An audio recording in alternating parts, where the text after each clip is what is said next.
Fast driving کرتا وہ جلد ہی سیرش کے گھر پہنچ چکا تھا۔ وہ گھر کے اندر داخل ہوا تو زہیب صاحب اسے لاؤنج میں ہی مل گئے۔ ماموں، مجھے آپ سے بات کرنی ہے، وہ تحمل سے بولا۔ زہیب صاحب اس وقت اخبار پڑھ رہے تھے۔ انہوں نے ناگواری سے نزدیک کا چشمہ اتارا اور اسے غصے سے دیکھا۔ جب تک تمہاری ماں کوئی فیصلہ نہیں کر لیتی مجھے تمہاری کوئی بات نہیں سننی، وہ تلخی سے بولے۔ آپ مجھے تھوڑا وقت دے دیں، میں ماما کو منا لوں گا، جیسا آپ کہیں گے ویسا کروں گا، مگر پلیز سیرش کی شادی کہیں اور مت کریں، وہ ان کے آگے التجا کرتا ہوا بولا۔ مگر زہیب صاحب نے صاف انکار کر دیا کہ وہ اپنے دوست کو زبان دے چکے تھے اور جو فیصلہ وہ ایک بار کر لیتے تھے مرتے دم تک اس سے پیچھے نہیں ہٹتے تھے۔ سیرش، وہ ان کی بات سننے کے بعد سیرش سے التجا کرنے آیا تھا کہ وہ کسی طرح سے اپنی شادی روک دے۔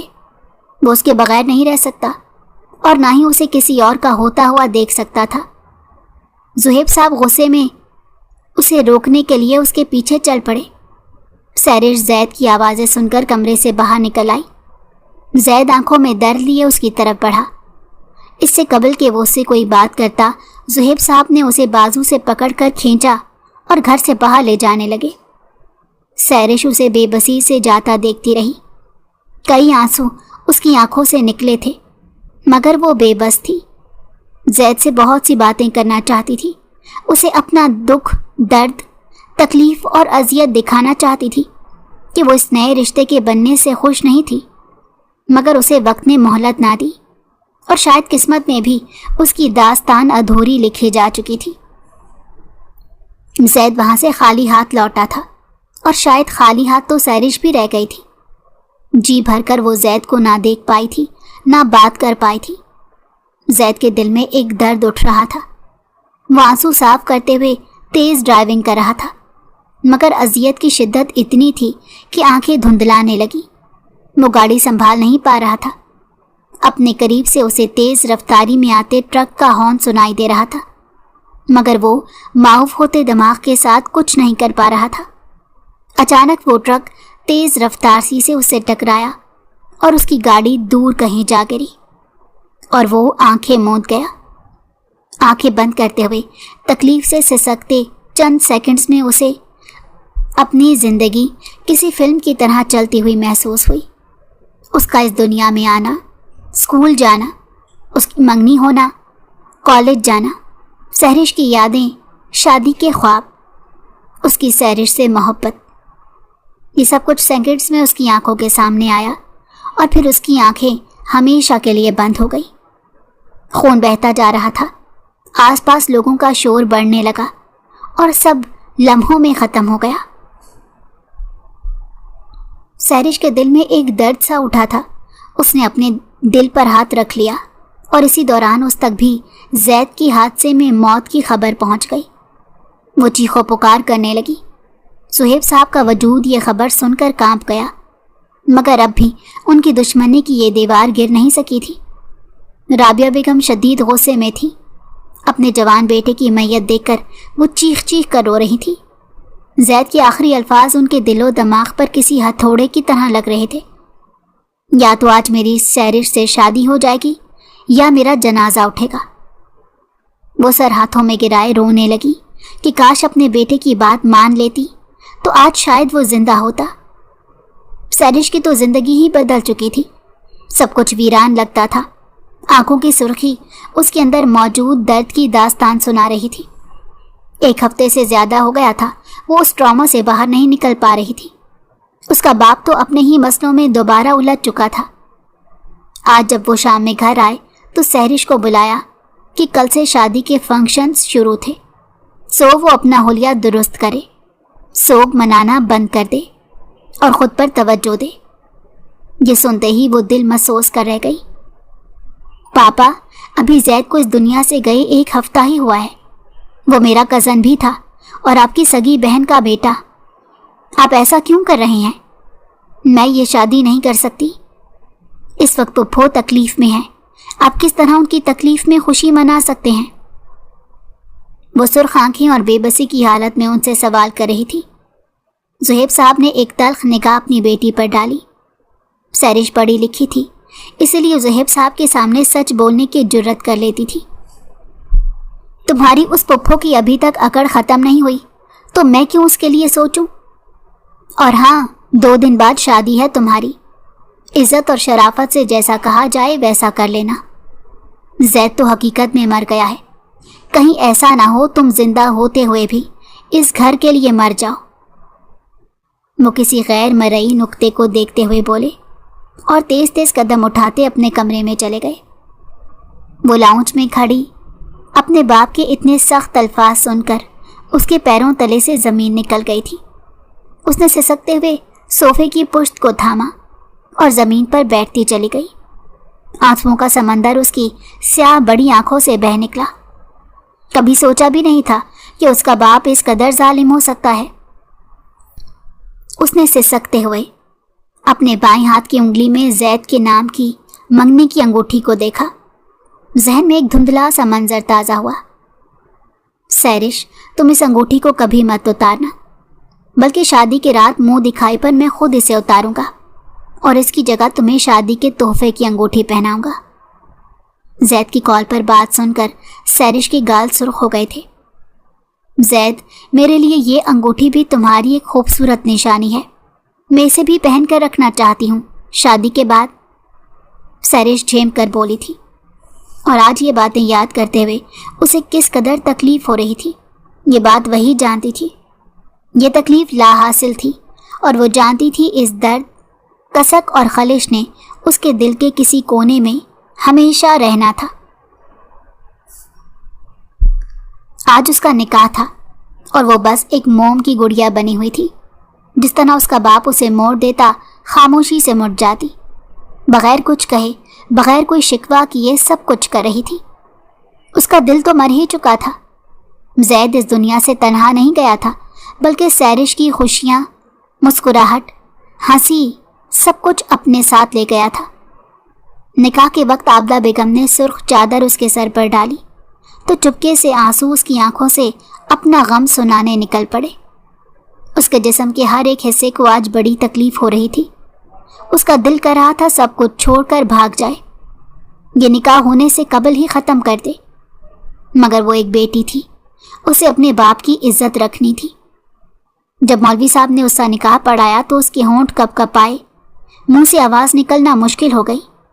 جب خاموشی طوالت اختیار کر گئی تو زہیب صاحب نے اپنے ہاتھ سے اس کے شانے پر دباؤ ڈالا۔ قبول ہے، اس کے نازک سرخ ہونٹوں سے سسکتی تڑپتی آواز نکلی۔ زہیب صاحب نے شکر کی سانس لی۔ پپھو نے نکاح میں شرکت نہیں کی تھی۔ سیرش کا دل شدت سے دھڑک رہا تھا۔ اس نے آنسو صاف کیے اور زہیب صاحب کے گلے سے لگ کر پھوٹ پھوٹ کر رونے لگی۔ یہ حقیقت جاننے کے باوجود کہ آج جو کچھ بھی اس کے ساتھ ہوا، اس کا ذمہ دار فقط اس کا باپ تھا۔ زہیب صاحب بہت خوش تھے۔ انہوں نے دعاؤں کے سائے تلے سہرش کو رخصت کیا۔ گاڑی میں بٹھاتے ہوئے احمر نے اس کا ہاتھ تھاما اور اس پل اس کے لمس سے سہرش کو شدید اذیت محسوس ہوئی۔ وہ گاڑی ڈرائیو کرتا ہوا اسے اپنے گھر تک لایا تھا۔ دیگر رسموں کے بعد وہ اسے اپنے کمرے میں لے آیا۔ سہرش جھجک رہی تھی، اس کے آنسو اس کے چہرے پر ہی خشک ہو چکے تھے۔ احمر کی آنکھوں میں بے حد پر اسراریت چھپی تھی۔ سلامی کے پیسے اس نے سہرش سے مانگے تو وہ اسے خاموشی سے دیکھنے لگی۔ جہاں اس کا سب کچھ جا چکا تھا، وہاں ان چند پیسوں کی کیا اوقات تھی؟ اس نے یہ پیسے احمر کے حوالے کر دیے۔ اچانک اس کا دل خراب ہونے لگا، سر میں شدت سے درد اٹھ رہا تھا۔ اس نے اپنا سر تھام لیا۔ اس کی حالت کو دیکھتے ہوئے احمر نے اسے سہارا دیا۔ اس کے لمس پر وہ کانپ اٹھی۔ یہ سب اس کی برداشت سے باہر تھا۔ اسے منہ دکھائی کا تحفہ دے کر اس نے نیکلس اس کی گردن میں پہنانا چاہا تو وہ یوں بدک کر پیچھے ہٹی جیسے کرنٹ لگ گیا ہو۔ مجھے تھوڑا وقت چاہیے احمر، میں اس نئے رشتے کو قبول نہیں کر پا رہی، وہ ہمت کرتے ہوئے بولی تھی۔ اس کی بات سن کر احمر کے چہرے پر ناگواری آئی، مگر اس نے اپنے جذبات پر قابو رکھا۔ کیوں؟ اس نے سوال کیا تو سہرش نے اپنی منگنی اور زید کے اس دنیا سے جانے کی تکلیف کے بارے میں بتایا۔ جسے سنتے ہی احمر کے تن بدن میں آگ لگ گئی۔ اس نے سختی سے اس کا چہرہ دبوچا اور غسیلی آنکھوں سے اس کی نم آنکھوں میں دیکھا۔ مجھے نخریلی لڑکیاں پسند نہیں، آئندہ میرے آگے کبھی کسی بات سے انکار مت کرنا، سمجھ آیا؟ اور اب اپنے منگیتر کا رونا میرے سامنے رویا تو اچھا نہیں ہوگا۔ میں ایک بے غیرت مرد نہیں جو اپنی بیوی کے منہ سے کسی غیر مرد کا سن کر خاموش رہوں، سمجھ آیا تمہیں؟ وہ ناگواری سے پوچھ رہا تھا اور وہ بے یقینی سے اپنے شوہر کو دیکھنے لگی جس نے اپنی اصلیت دکھانے میں ذرا دیر نہیں لگائی تھی۔ اس کی آنکھوں سے آنسو بہنے لگے، مگر اس کا شوہر اس کی تکلیف کا احساس نہیں کر رہا تھا۔ وہ اس کی ذات کو رون چکا تھا اور وہ صبر کی گھونٹ پی کر رہ گئی تھی۔ اس کے وہم و گمان میں بھی نہیں تھا کہ کبھی زندگی اسے اس موڑ پر لے آئے گی، مگر حقیقت یہی تھی کہ زندگی کبھی ایک جیسی نہیں رہتی۔ کبھی کبھار انسان کے ساتھ وہ کچھ بھی ہو جاتا ہے جو اس نے کبھی سوچا بھی نہیں ہوتا۔ احمر کے تلخ رویے نے سیرش کے دل میں آنے سے قبل ہی تمام دروازوں کو بند کر ڈالا، اور وہ جان چکی تھی کہ اس کی زندگی اب محض سمجھوتے پر گزرے گی۔ اندھے ہو، نظر نہیں آتا تمہیں؟ وہ غصے سے چیخ کر بولا تھا۔ ملازم اسے جوس کا گلاس دینے آیا تھا، مگر اس کا ہاتھ لرزا اور جوس کا گلاس گرتا ہوا اس کے سفید سوٹ کو رنگین کر گیا۔ ازمیر انتہا کا غصیلا شخص تھا۔ اس کے چیخنے پر ملازم کانپ کر رہ گیا۔ وہ دل ہی دل میں کلمہ پڑھنے لگا، کیونکہ جانتا تھا اب اتنی بڑی غلطی کے بعد ازمیر خانزادہ اس کا حشر برا کر دے گا۔ کہاں وہ اپنے کسی بھی کپڑے پر ایک سلوٹ تک برداشت نہیں کرتا تھا، اور کہاں اس ملازم سے اس کے سفید سوٹ پر جوس گر گیا تھا۔ ازمیر ملازم کو شاید جان سے ہی مار ڈالتا، لیکن اس سے قبل ہی فہمیدہ بیگم اس کے بیچ میں آ گئی۔ اس گھر میں فہمیدہ بیگم واحد تھی جن کے آگے وہ جھک جاتا تھا۔ ریحان تم جاؤ، اور ازمیر چلو میرے ساتھ کمرے میں، تمہارے دوسرے کپڑے استری کر دیتی ہوں اور یہ واش کر دیتی ہوں۔ تم کب چھوٹی چھوٹی باتوں پر اتنے بڑے ہنگامے کرنا بند کرو گے؟ کیا تم شادی کے بعد اپنی بیوی کے ساتھ بھی ایسا ہی سلوک کرو گے؟ وہ ناراضگی سے اسے کہنے لگی۔ شادی کا سن کر تو اس نے دلچسپی سے اپنی ماں کو دیکھا۔ یہ تو وقت آنے پر ہی پتہ چلے گا مام کہ میں اس کے ساتھ کیسا سلوک کروں گا۔ وہ شانے اچکا کر بولا تو فہمیدہ بیگم دعا کرنے لگی کہ اس کا دل بھی نرم ہو جائے۔ ازمیر پہلے ہی لیٹ ہو چکا تھا۔ اس کا اپنے دوستوں کے ساتھ کلب جانے کا پلان تھا۔ وہ لوگ صرف ہلا گلا کرنے کلب جاتے تھے، باقی وہاں ہونے والے خرافات سے خاص طور پر ازمیر کو کوئی لینا دینا نہیں تھا۔ وہ بلیک سوٹ پہننے کے بعد کلائی میں گھڑی باندھتا ہوا گاڑی کی چابی لے کر گھر سے باہر نکل گیا۔ تھوڑی ہی دیر میں وہ کلب پہنچ چکا تھا۔ اپنے دوستوں کے ساتھ انہوں نے کافی انجوائے کیا۔ وہ سب کولڈ ڈرنکس پیتے ہوئے باتیں کر رہے تھے۔ ازمیر کی نگاہ اچانک دور کھڑے ایک شخص پر پڑی، اور اسے دیکھ کر اس کی آنکھوں میں ناپسندیدگی ابھر آئی۔ وہ شخص کوئی اور نہیں بلکہ احمر سکندر تھا۔ وہ اس وقت 2 لڑکیوں کے ساتھ رقص کرنے میں مصروف تھا، اور اس کی آنکھوں کے سامنے وہ کسی لڑکی کو اپنے ساتھ ایک تنہا کمرے میں لے گیا۔ ازمیر نے غصے میں مٹھیاں بھینچ لی۔ اب وقت آ گیا تھا کہ احمر جیسا آوارہ شخص اسے حساب دیتا۔ احمر نے اس کے باپ سے 1 کروڑ روپے کا قرض لیا تھا۔ چند سال پہلے وہ ان کا نوکر ہوا کرتا تھا، اور آج اس کی چال ڈھال میں الگ ہی غرور تھا۔ ازمیر کو معلوم تھا کہ اس کی شادی ہو گئی ہے، مگر وہ نہیں جانتا تھا کہ احمر شادی کے بعد بھی اپنی گھٹیا فطرت سے باز نہیں آئے گا۔ تو تم نے وہ قرض اپنی عیاشیوں کے لیے لیا تھا؟ میرا باپ تو تمہیں مظلوم سمجھ کر تم پر ترس کھاتا رہے گا، لیکن میں تم سے حساب لوں گا۔ وہ کچھ سوچتے ہوئے بولا۔ ازمیر چلو ریسٹورانٹ چلتے ہیں، اس کا دوست اس کے آگے ہاتھ ہلاتا بولا۔ وہ فوری ہوش کی دنیا میں آیا، اور پھر وہ سب کلب سے نکل کر ریسٹورانٹ چلے گئے۔ رات کے 12 بج چکے تھے اور احمر اب تک گھر نہیں آیا تھا۔ وہ پریشان ہو رہی تھی۔ آج اس کی شادی کو 1 مہینہ ہو گیا تھا، مگر احمر کے رویے کی اسے سمجھ نہیں آ رہی تھی۔ اس نے زہیب صاحب سے بھی اس بارے میں بات کی تھی، مگر وہ اس کی بات کو زیادہ سنجیدگی سے نہیں لے رہے تھے۔ اس لیے اس نے اپنے باپ کو بتانا ہی چھوڑ دیا۔ زندگی کے بہت سے غم اس نے خاموشی سے سہ لیے تھے۔ اگر ایک اور سہنا پڑتا تو اس میں کوئی بڑی بات نہیں تھی۔ تھوڑی دیر میں گھر کا دروازہ بجا تو وہ بھاگتی ہوئی دروازے تک آئی، اور جو ہی اس نے دروازہ کھولا اسے احمر جھومتا ہوا نظر آیا۔ وہ اندر داخل ہوا اور عجیب و غریب ٹوٹے پھوٹے لہجے میں کچھ بولتا بیڈ پر لیٹ گیا۔ اس کی حرکت سے صاف ظاہر تھا کہ وہ شراب پی کر آیا ہے۔ اس کے علاوہ اس کے چہرے اور ہونٹوں پر لپسٹک کے نشانات تھے۔ یہ سب دیکھتے ہی سیرش کو دھچکا لگا۔ احمر چلتا ہوا اس کے قریب آیا اور اس کے بالوں کو اپنی مٹھی میں لیا۔ تم بالکل بھی خوبصورت نہیں ہو۔ وہ کوٹھے والی رانیہ زیادہ حسین ہے، تم تو بس روتی رہتی ہو۔ وہ غصے سے بولا۔ سیرش کی روح لرز اٹھی۔ وہ روتی ہوئی اپنے ساس سسر کے کمرے میں آئی اور انہیں احمر کے بارے میں بتایا۔ اس کی ساس اور سسر نے احمر کو سنبھالا اور اسے نیند کی گولی دے کر سلا دیا۔ سیرش، یہ سب تم اپنے ابو کو مت بتانا۔ تم ایک اچھی لڑکی ہو، میں جانتا ہوں تم اپنے شوہر کا پردہ رکھو گی۔ تم بہت نیک ہو، احمر کو بھی صرف تم نیک راستے پر لا سکتی ہو۔ اپنے سسر کی بات سن کر وہ شاکڈ رہ گئی۔ اب اس کی آگے یہ ظاہر ہو رہا تھا کہ اس کے یہ سسرال والے کتنے عجیب لوگ ہیں۔ وہ اپنے کمرے میں آ کر صوفے پر لیٹ گئی۔ وہ یہ تو فیصلہ کر چکی تھی کہ وہ احمر جیسے گرے ہوئے انسان کے ساتھ ہرگز نہیں رہے گی۔ زہیب صاحب کام کے سلسلے میں آؤٹ آف کنٹری تھے۔ وہ ان کے واپس آنے کا انتظار کر رہی تھی۔ صبح جب اس کی آنکھ کھلی تو احمر اسے معافیاں مانگ رہا تھا، حالانکہ اس کی آنکھوں میں سیرش کو کوئی پشیمانی، شرمندگی اور ندامت نظر نہیں آ رہی تھی۔ ٹھیک ہے، میں نے آپ کو معاف کیا۔ سیرش کے پاس مزید کوئی چارہ بھی تو نہیں تھا، اس لیے اس نے احمر کو معاف کر دیا۔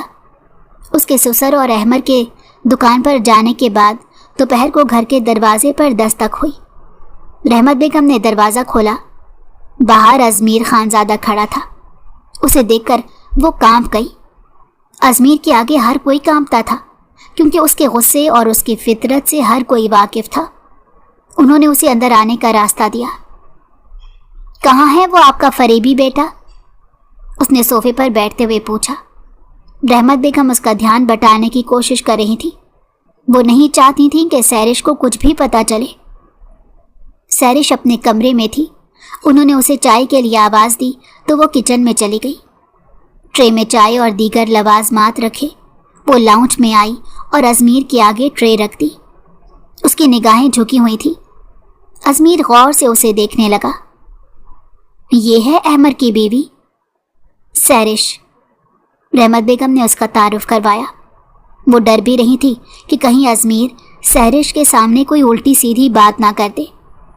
وہ غور سے اسے دیکھنے لگا۔ آپ شاید احمر کے بارے میں کچھ کہہ رہے تھے۔ سیرش بولتی ہوئی سامنے صوفے پر بیٹھ گئی۔ وہ جاننا چاہتی تھی کہ یہ شخص کون ہے جس سے اس کی ساس بھی ڈر رہی تھی، اور اس کے سسرال والوں کے اور کتنے راز تھے جس کے بارے میں اسے علم نہیں تھا۔ ازمیر مبہوت ہو کر سیرش کو دیکھ رہا تھا۔ اس لڑکی میں جانے ایسا کیا تھا کہ ایک پل کے لیے ازمیر اس کا دیوانہ ہو گیا۔ ازمیر نے اسے بات چیت بڑھائی تو سیرش نے اسے اپنے باپ کے بارے میں بتایا، جسے سن کر ازمیر خان زیادہ دنگ رہ گیا۔ اوہو، تو تم زہیب صاحب کی بیٹی ہو۔ میرے ڈیڈ اور زہیب صاحب نے کافی اچھے ٹرمز پر بزنس کیا ہے ایک ساتھ، وہ اسے بتاتے ہوئے بولا۔ ساتھ ہی اسے احمر پر شدید غصہ آنے لگا۔ یہ لوگ لالچی فطرت کے مالک تھے۔ اب اسے اندازہ ہو گیا کہ انہوں نے دولت کی لالچ میں ہی زہیب صاحب جیسے امیر شخص کی بیٹی سے شادی کی ہے۔ وہ چہرے پڑھ لیتا تھا اور سیرش کی آنکھوں اور لہجے میں اسے ایک درد نظر آیا تھا۔ وہ کچھ سوچتا ہوا اٹھا۔ اگلی مرتبہ آنٹی جی، میں آپ کے بیٹے کی موجودگی میں گھر آؤں گا اور اس سے سارے حساب برابر کر کے جاؤں گا۔ وہ سیرش کے سامنے ہی رحمت بیگم سے بولا اور وہاں سے چلا گیا۔ رحمت بیگم اپنے لب کو چلنے لگی۔ سیرش غور سے انہیں دیکھ رہی تھی۔ پھر وہ اٹھ کر کمرے میں چلی گئیں تو وہ برتن سمیٹنے لگی۔ ازمیر کے ذہن سے سیرش کا چہرہ معدوم نہیں ہو رہا تھا۔ ذہن بار بار اس کی جانب جا رہا تھا۔ اس کی معصومیت پر ہی تو وہ دل ہار گیا تھا۔ اپنے نادان دل کو یوں بے اختیار ہوتا دیکھ کر وہ بھی حیران تھا۔ اسے آج تک کوئی لڑکی اچھی نہیں لگی تھی۔ سحرش واحد ایسی لڑکی تھی جس کے لیے وہ یہ سب محسوس کر رہا تھا۔ پھر کچھ سوچ کر اس نے اپنے ملازم کو بلایا اور اسے سحرش کے بارے میں معلومات حاصل کرنے کو کہا۔ وہ لڑکی سحرش زہیب صاحب کی بیٹی ہے اور اس احمر کی بیوی۔ اس کے بارے میں ساری معلومات کل تک مجھے بتاؤ، انڈرسٹینڈ؟ وہ روبدار لہجے میں بولا تو ملازم نے اس بات میں سر ہلا دیا۔ ازمیر راکنگ چیئر پر جھولتا ہوا سحرش کے بارے میں ہی سوچ رہا تھا۔ اگلے دن اس کے ملازم نے اسے سحرش کے بارے میں تمام معلومات لا کر دی، جسے سننے کے بعد اسے سحرش سے ہمدردی محسوس ہوئی۔ وہ ایک پڑھی لکھی اور سمجھدار لڑکی تھی، مگر اس کے منگیتر کا انتقال ہو گیا اور اس کی شادی ایک امیر گھرانے سے تعلق رکھنے کے باوجود مڈل کلاس لوگوں میں ہو گئی۔ مجھے سحرش سے مل کر اسے اس کے شوہر کی اصلیت بتانی ہوگی، وہ کچھ سوچتے ہوئے بولا، اور اگلے دن اس کا ملازم سحرش کو اس کے گھر سے پک کر کے ایک ریسٹورنٹ چھوڑایا جہاں ازمیر نے اسے بلایا تھا۔ وہ حیران پریشان سی تھی، نروس تھی کہ جانے کیوں ازمیر نے اسے بلایا تھا۔ وہ گھر میں کسی کو بتائے بغیر آئی تھی۔ سحرش، مجھے تم پہلی نظر میں ہی ایک اچھی اور شریف لڑکی لگی ہو۔ تم احمر جیسا گھٹیا انسان ڈیزرو نہیں کرتی۔ تم اس سے طلاق لے لو۔ احمر ایک ذلیل شخص ہے جو ہر لڑکی پر مر مٹتا ہے۔ وہ دو ٹوک انداز میں بولا۔ سحرش پھٹی پھٹی نگاہوں سے اسے دیکھنے لگی۔ اس شخص کی گفتگو اسے پسند نہیں آ رہی تھی۔ اس سے طلاق لے کر اپنے ماں باپ کے گھر چلی جاؤں تاکہ لوگ باتیں بنائیں اور میری عزت پر بات آئے، وہ تیکھے لہجے میں پوچھنے لگی۔ نہیں، تم سے کس نے کہا کہ اپنے ماں باپ کے در پر جاؤ؟ میں تم سے شادی کروں گا۔ وہ اس کی آنکھوں میں دیکھ کر بولا تو سحرش کو حیرت کا جھٹکا لگا۔ اسے یہ شخص بالکل پسند نہیں آیا تھا جو اس سے اس قسم کی گفتگو کر رہا تھا۔ وہ ازمیر کو صاف انکار کرتی ہوئی بولی اور اس کی بے عزتی کرتی ہوئی وہاں سے چلی آئی۔ جو چیز ایک بار مجھے پسند آ جائے میں اسے ہر قیمت پر حاصل کرتا ہوں۔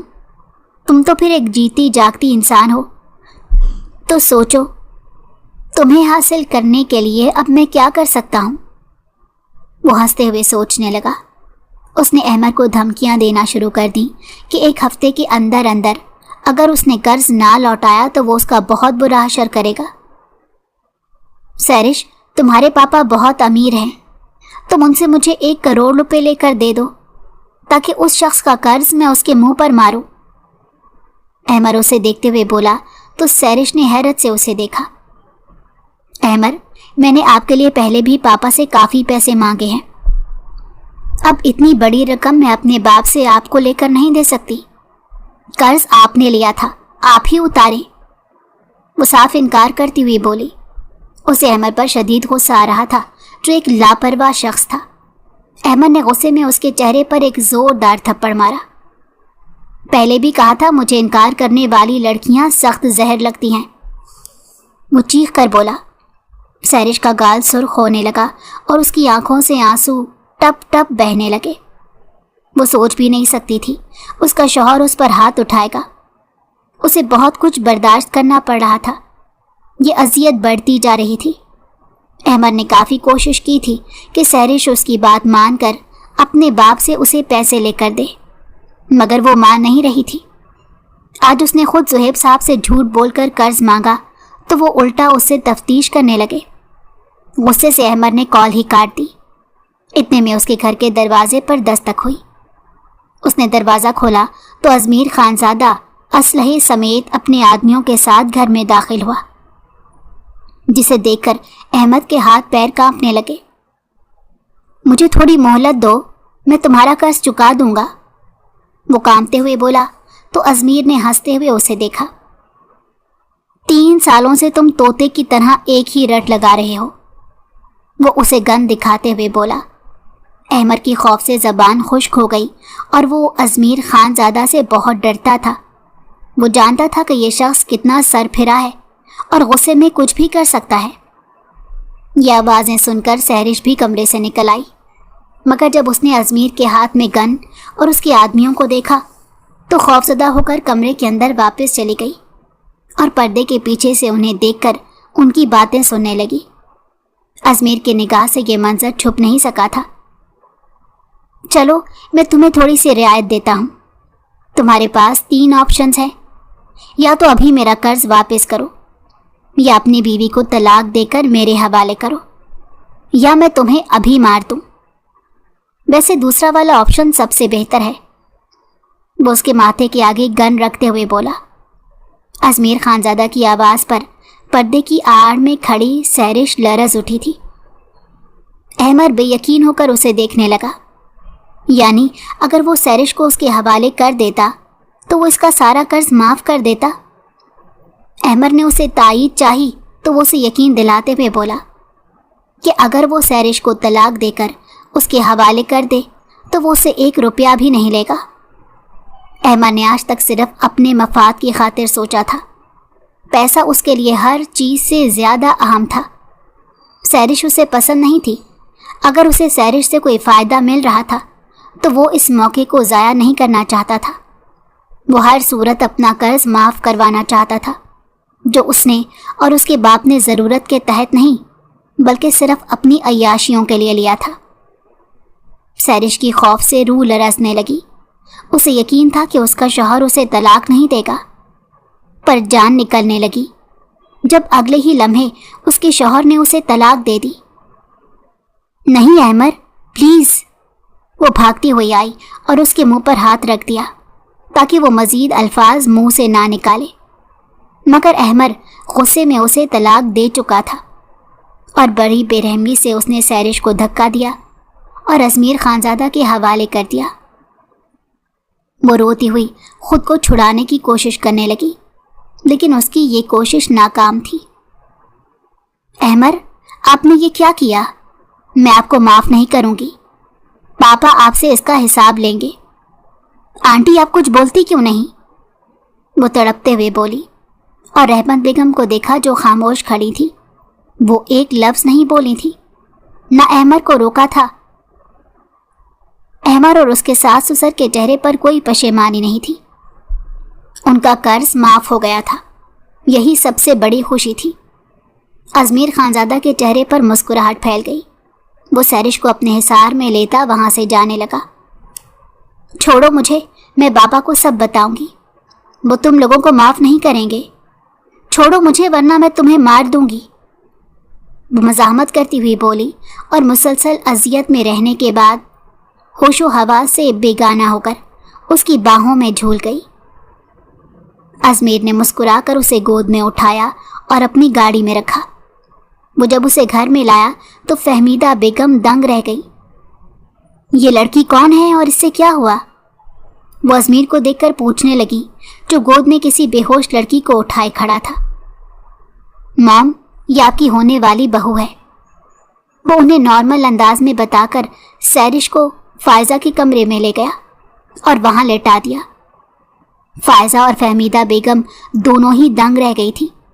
جب ازمیر نے انہیں سہرش کی داستان سنائی تو یہ سنتے ہی ان دونوں کا دل چاہا کہ یا تو وہ اپنا سر پھاڑ لیں یا ازمیر کا۔ تم ہوش میں تو ہو ازمیر؟ ایک لڑکی کو طلاق دلوا کر تم یہاں لے آئے، تم میں شرم باقی ہے؟ وہ اسے تیز لہجے میں پوچھنے لگی۔ ازمیر نے ملازمہ کو بلایا اور اسے سہرش کا خیال رکھنے کا کہہ کر فائزہ اور فہمیدہ بیگم کو لے کر کمرے سے چلا گیا۔ سہرش کی عدت پوری ہونے کے بعد میں اس سے شادی کروں گا۔ اس کے اس انکشاف کے بعد ان کا سر چکرا کر رہ گیا۔ صہیب صاحب کو اپنی بیٹی کی بہت یاد آ رہی تھی۔ شادی کے بعد ایک مرتبہ بھی وہ ان کے گھر رہنے نہیں آئی تھی، اس لیے وہ تحائف لے کر اس کے سسرال پہنچ گئے۔ انکل، سہرش تو گھر پر نہیں ہے، احمر مصنوعی اداسی سے بولا تو انہوں نے ناسمجھی سے اسے دیکھا۔ وہ گھر سے بھاگ گئی ہے، اس شادی سے وہ خوش نہیں تھی، مجھے لگا آپ کے پاس واپس گئی ہوگی۔ بہت بدتمیز لڑکی تھی، مجھے چھوڑ کر چلی گئی کسی اور کے ساتھ۔ وہ جھوٹ بولتے ہوئے بولا اسے زہیب صاحب سے بھی بدلہ لینا تھا کیونکہ انہوں نے بھی اسے پیسے نہیں دیے تھے۔ زہیب صاحب دنگ رہ گئے۔ اسے ڈھونڈتے ہوئے وہ گھر واپس آئے تھے مگر سیرش کہیں نہیں تھی۔ وہ اس بات کا یقین ہی نہیں کر سکتے تھے کہ ان کی بیٹی کچھ ایسا بھی کر سکتی ہے۔ اسے ہوش آ چکا تھا، وہ تکلیف سے دوچار تھی مگر شاید یہاں سے نکلنے کا کوئی راستہ نہیں تھا۔ ازمیر ریلیکس تھا کیونکہ ڈیڈ تو 5 مہینے کے لیے امریکہ گئے ہوئے تھے۔ یہی وجہ تھی کہ ان کی غیر موجودگی میں وہ بڑے بڑے کام دیکھ رہا تھا۔ سیرش کی عدت ختم ہونے سے پہلے وہ اس سے مل نہیں سکتا تھا، اس لیے دل پر پتھر رکھ کر یہ وقت گزر جانے کا انتظار کر رہا تھا۔ فائزہ کو جب پتہ چلا کہ وہ احمر کی بیوی ہے تو اس کے لبوں پر خاموشی چھا گئی، مگر اپنے بھائی کی خاطر وہ اس کی ہر بات مان رہی تھی۔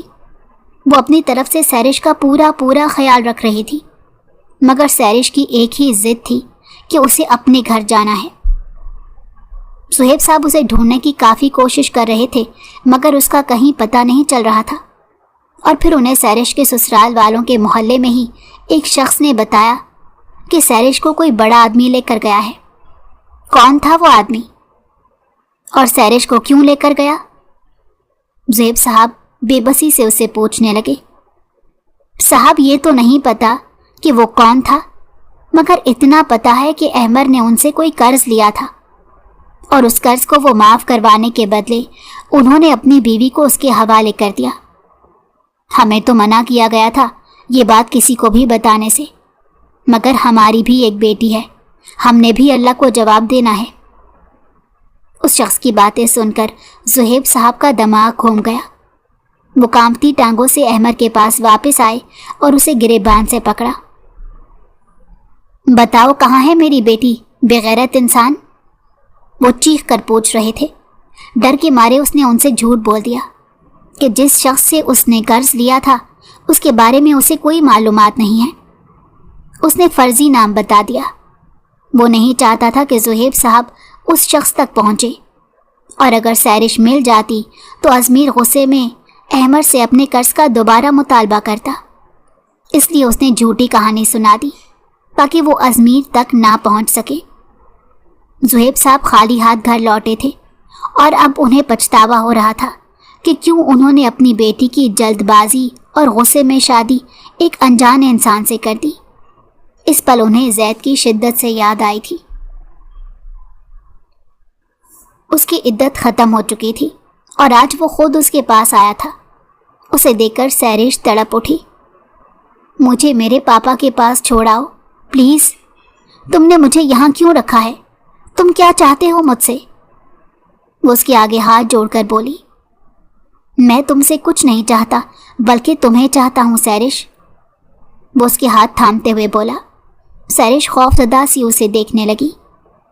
میں تم سے نکاح کرنا چاہتا ہوں، نکاح کے بعد میں تمہیں تمہارے گھر چھوڑ آؤں گا۔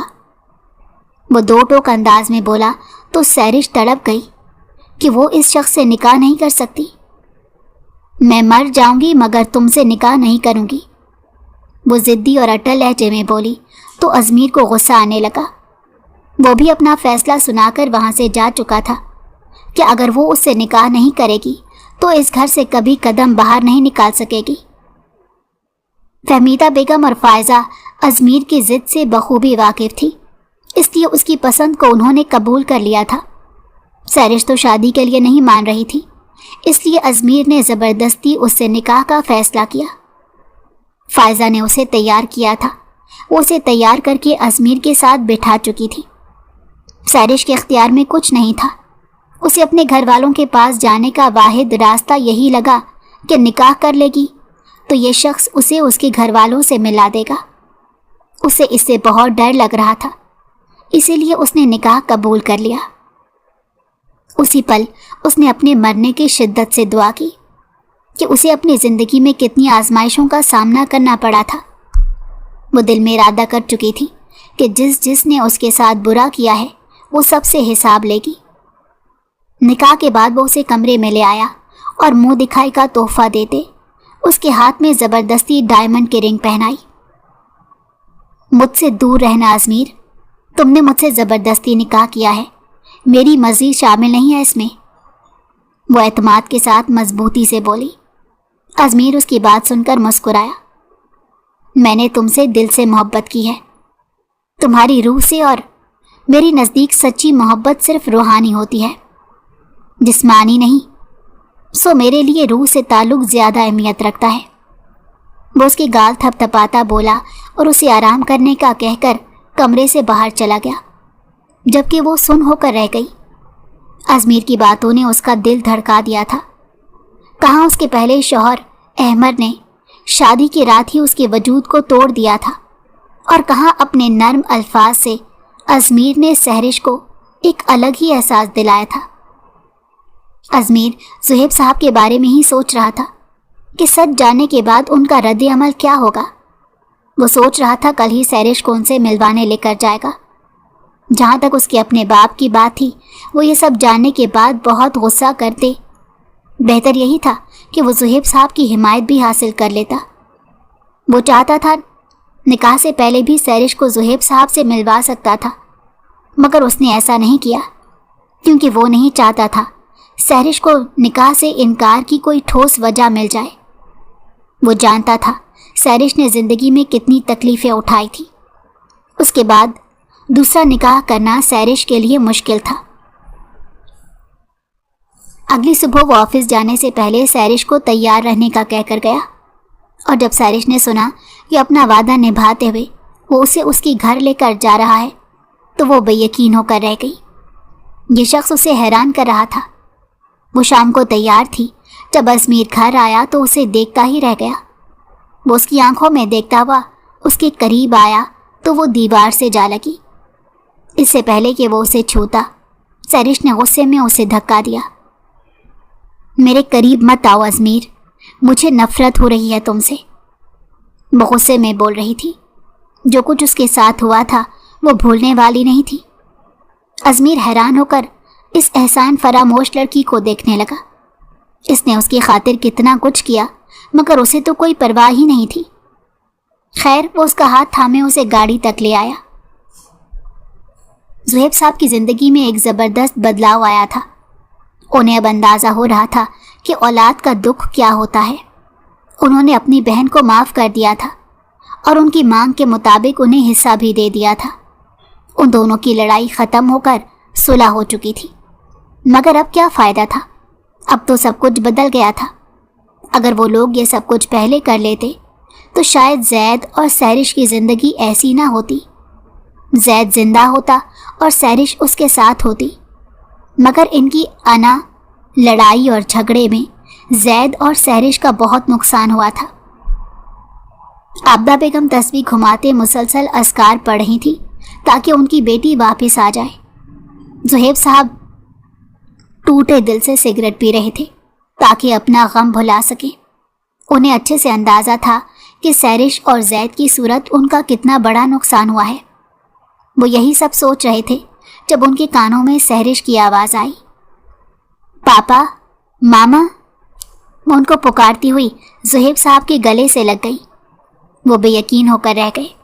انہیں یقین نہیں آ رہا تھا کہ وہ اپنی بیٹی کو صحیح سلامت اپنے سامنے دیکھ رہے ہیں، اور جب انہوں نے ازمیر کو دیکھا تو ان کے چہرے پر حیرانی ابھر کر آئی۔ تم تو عرفان کے بیٹے ہو نا؟ وہ اسے دیکھ کر پوچھنے لگے۔ جی بالکل، اور اب تو آپ کی بیٹی کا شوہر بھی ہوں، وہ مسکرا کر بولا تو وہاں موجود سبھی لوگوں کو حیرت کا جھٹکا لگا۔ کیا مطلب؟ انہوں نے پوچھا تو ازمیر نے تحمل سے انہیں احمد کے فریب کے بارے میں بتایا، جسے سننے کے بعد نہ صرف زہیب صاحب بلکہ سحرش بھی شاکڈ رہ گئی۔ احمد اتنا گرا ہوا انسان ہے کہ اس نے محض پیسوں کی خاطر میری بہن فائزہ کو بھی اپنی محبت کے جال میں پھنسایا تھا، اسی لیے مجھے اس سے شدید نفرت ہو چکی تھی۔ سحرش کو میں نے اس گھٹیا شخص سے بچایا ہے انکل، وہ نے بتاتے ہوئے بولا۔ زہیب صاحب سحرش کو سینے سے لگا رہے تھے۔ سحرش، مجھ سے بہت سے غلط فیصلے ہوئے ہیں اور میں سخت شرمندہ ہوں۔ احمد ایک بہت برا شخص ثابت ہوا، مگر ازمیر ایک اچھا انسان ہے۔ میں اپنے دوست عرفان کو جانتا ہوں۔ تم ازمیر کے ساتھ اپنی نئی زندگی شروع کرو۔ وہ سیرش کو سمجھاتے ہوئے بولی۔ سیرش کے پاس بولنے کو الفاظ نہیں تھے، وہ فقط مسکرا کر رہ گئی۔ اس کی زندگی میں اب کوئی خوشی باقی نہیں رہی تھی، سب ختم ہو چکا تھا۔ کچھ دن رہنے کے بعد ازمیر سہرش کو گھر لے آیا۔ عرفان صاحب کو بھی امریکہ میں کال پر وہ سب کچھ بتا چکا تھا، جسے سننے کے بعد انہوں نے غصہ تو کیا، مگر پھر زہیب صاحب کا سن کر خاموش ہو گئے اور سہرش کو قبول کر لیا۔ سہرش ازمیر کے کمرے میں بیڈ پر بیٹھی اس کے رویے کے بارے میں سوچ رہی تھی۔ وہ احمد سے بہت مختلف تھا۔ اچانک اسے زید کی یاد آنے لگی تو وہ شدت سے رونے لگی۔ کاش وہ موجود ہوتا تو وہ اس حال میں نہ ہوتی۔ ازمیر جب کمرے میں آیا تو وہ سو چکی تھی۔ اس کا خوبصورت چہرہ دیکھتے ہوئے وہ اس کے قریب بیٹھ گیا اور ٹکٹکی باندھے اسے دیکھنے لگا۔ اس نے کبھی سوچا بھی نہیں تھا کہ وہ لڑکی اس کے لیے اتنی اہم ہو جائے گی۔ احمد شراب کی حالت میں جوا لگا رہا تھا اور ہارنے کے بعد اس نے غصے میں اپنے ساتھی پر حملہ کر دیا۔ موقع پر ہی اس نے دم توڑ دیا۔ پولیس وہاں پہنچ چکی تھی اور احمد کو جیل میں ڈال دیا تھا۔ ازمیر نے بھی اس کے خلاف پولیس کو ثبوت دیے تھے، جس کے بعد اسے 20 سال قید کی سزا سنائی گئی۔ ازمیر نے سہرش کو بتایا تو اسے دلی خوشی محسوس ہوئی۔ برے لوگوں کا انجام برا ہی ہوتا ہے۔ جو اس نے میرے ساتھ کیا اس کو معافی نہیں ملے گی، سہرش نفرت سے بولی۔ ازمیر چلتا ہوا اس کے پاس آیا اور اس کے ہاتھوں کو اپنے ہاتھ میں لیا۔ اور میرے بارے میں تمہارا کیا خیال ہے؟ میں نے تم سے محبت کی، تمہیں احمد جیسے انسان سے بچایا اور تمہیں پیار دیا، عزت دی۔ میرے بارے میں کچھ کہو گی؟ وہ اس کی آنکھوں میں دیکھتے پوچھنے لگا تو اس کا دل تیزی سے دھڑکا۔ وہ پلکیں جھکا گئی۔ سہرش کا زخم آہستہ آہستہ بھر رہا تھا، ازمیر کی جانب مائل کر رہا تھا اور وہ چاہ کر بھی اسے دور نہیں رہ سکی تھی۔ وہ اسے اپنا شوہر تسلیم کر چکی تھی۔ اللہ تمہاری مغفرت فرمائے زید، میں تمہیں کبھی نہیں بھول سکتی۔ ازمیر واقعی بہت اچھے ہیں، مگر تمہاری کمی تو کوئی پوری نہیں کر سکتا۔ بھلا انسانوں کا بھی کوئی نعم البدل ہوتا ہے؟